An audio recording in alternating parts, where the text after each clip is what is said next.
How would you assess religion's record? Organised religion has probably been the single greatest oppressor of LGBT plus people throughout history. It has preached that we are sinful, immoral, abnormal, and unnatural. For much of the last 2,000 or 3,000 years, it has even said that we should be put to death. Of course, there are individual people of faith who have been our allies, and I welcome and thank them. And this new interreligious panel, how will that help? The proposed new interreligious panel is a very positive move.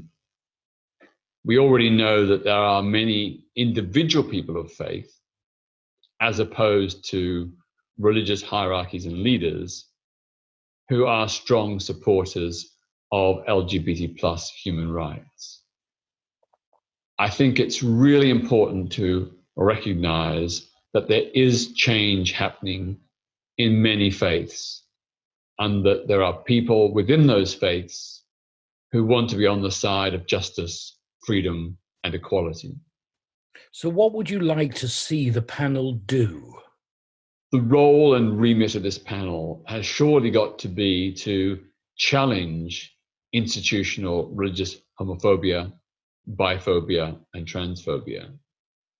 It has to do that by acknowledging the wrongs done to the LGBT plus community, documenting them and critiquing them, but also to find and chart a new path forward where religious leaders can be called to account for endorsing discrimination and prejudice against LGBT plus people.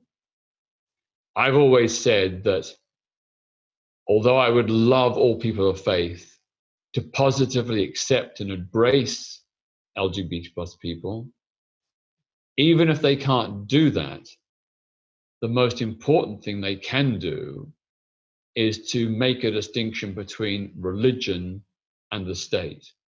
In other words, to not support endeavors to make religious edicts against homosexuality the law of the land. In other words, to say, live and let live, or in our case, love and let love. To say that homosexuality is a matter for the individual. They have to answer to God. But it's not the business of organized religion to support state-sanctioned homophobia and discrimination. Are you hopeful?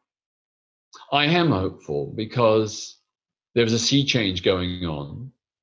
It's very interesting that in Britain, at the time of the legislation around same-sex marriage, a comprehensive poll by UCOB found that 55% of people of faith in Britain supported the right of same-sex couples to marry each other in civil ceremonies.